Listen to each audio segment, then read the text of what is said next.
going on, everybody? Welcome back to Phase 6, your source for music, business, motivation, and support. It's your boy, Sirr Love, and I'm giving you guys another episode of Ask Sirr Love. We're about to jump into it. So I got a question from Marcus October, Micro October. I'm sorry, I got to put it, I'm not looking at it right now. It was through Instagram. But he pretty much asked me, how do I go about deciding which artists should be managed? What artists I should, put my energy in and different things of that nature. And I wanted to shine some light on that question because I think it's an important question that everybody should, that's out there looking for representation or that's trying to get people interested in them, should have the answer to, right? So let's talk about it. So first off, every manager, and this is going to go for how you attract anyone, how you attract managers, how do you attract, agents, how do you attract, whoever you're trying to attract to work with you and be a part of your project that's, some type of business player and executive, right?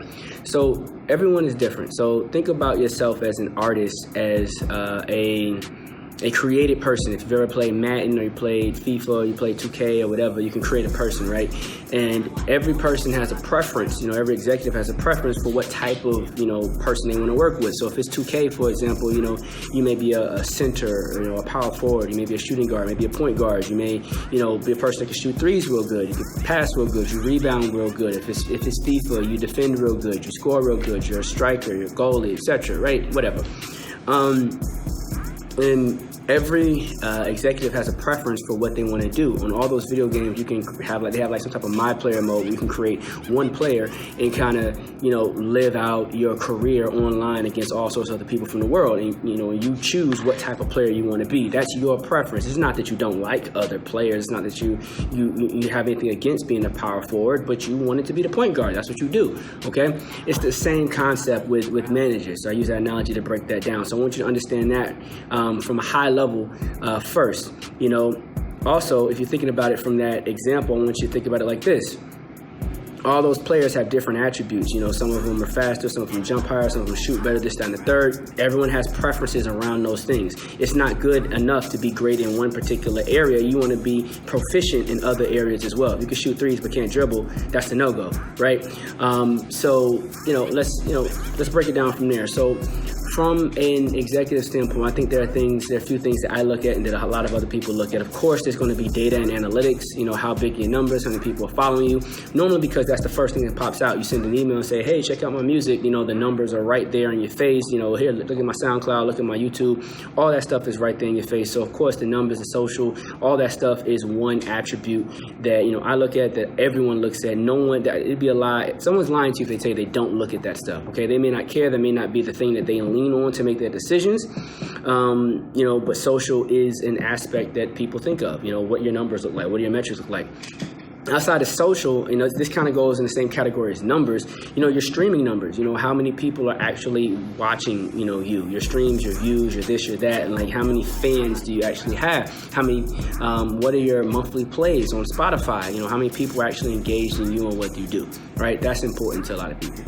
For me, outside of that, it's also going to be things like your message. What is your message? What do you represent? What do you stand for? What is the story that you're trying to get across to the people? Do I personally agree with that? If I don't like your message, I might not I probably won't work with you just because I don't agree with that messaging, and it's going to feel some type of way when I'm out there promoting you and I just don't agree with the messaging. Now, everyone doesn't feel like that. Some people don't care what your message is.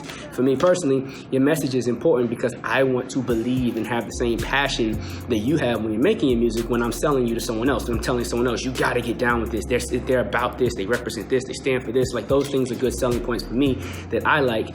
Other people may not care about that as much, like I said, but that is a big deal for a lot of people. So your branding and your messaging. And when I say messaging is what you're talking about, branding is kind of how you're presented. That's coloring, that's how you visually look, if there's any particular outfit that you traditionally wear, you're a dancer or you're this, or you're that. It's all those other visual things when you think about branding, combined with your messaging. Also, another thing is your story. So your message, your branding, your story kind of go together. But your story, where'd you come from? What's your history? How did you get here? Is it exciting to hear? What is it about your story? If I sat down and said, who are you? Am I going to be compelled? Can I make a movie about your life right now and it'd be exciting? People would want to go see it. If not, what pieces, of your life do you need to put together? Because a lot of people have exciting stories, but they may not have figured out how to present their life in a story in a cool way to make it, story proof, or to make it worth reading if it was a book, right? So that's also important. The passion, the work ethic. Passion is one thing, of course. How much you believe in yourself, how much you believe in what you're doing, and your ability to stay consistent with what you're doing is important. Your work ethic is superiorly probably the most important thing, because you have to outwork me. You have to make me want to work, because if you're not working, I don't want to work for you, because I'm doing a whole bunch of different projects. So why spend more time on your project than I'm spending on any other project if you don't want to work on yourself, right? So, how much work you put in is a really, really, really big deal. The music, of course. Now I'm getting to the music so late in the conversation because there's so many things that are more important than music. There's a lot of people that have great music out there, but the only way that any person can work with you and just take you on if all you have to offer is great music is if they have everything else in place, right? Cash Money can say, yo, I'm going to sign you and because you have great music, and I have everything else. They have everything else. They have the budgets, they have the producers, the writers, the distribution, the this, that, and the third. They can give you a clean, good shot at doing so. If you're talking to, a manager normally doesn't come with everything else. They're going to try to get you signed somewhere. They're going to try to get you a booking agent. They're going to try to do this. They're going to try to do that, and all these different things, because they don't have all the pieces. So they want you to have a lot of positive pieces that will make their lives easier and effectively make your life easier too. And I think those are some of the big aspects that immediately come to mind. It goes, what do I look for? Another really big one is stage performance, stage presence, your ability to perform and galvanize people. Your fan communications, your ability to communicate with your fans and make your fans like you, make your fans love you. We're in the business of building fans. We build a brand by building, partially by building fans. Like, at the end of the day, selling you to the label just means we acquired some debt. All right, in order to get that money back, we got to get out here and get the fans. So do people like you? Do your fans like you? Do you even have fans? Do people come out to see you? Would people want to come out and see you? Are you worth seeing? That's a really, really, really huge component for me. If you don't have any stage presence, it's like we got to start from the bottom, and that's a lot of time that I just don't want to spend working with someone to teach them basic stage presence. So yeah, these are things that are important to me. I'm pretty sure a lot of other managers, executives, radio people, all these other guys are looking at the same things when it comes to you. Some people, care more about shows. Some people care more about your metrics. Some people care more about your passion. Some people care more about your music. It just kind of depends. All those different things, consistency, all that. So I hope this video was helpful. But was this helpful? Let me know. Leave some comments below.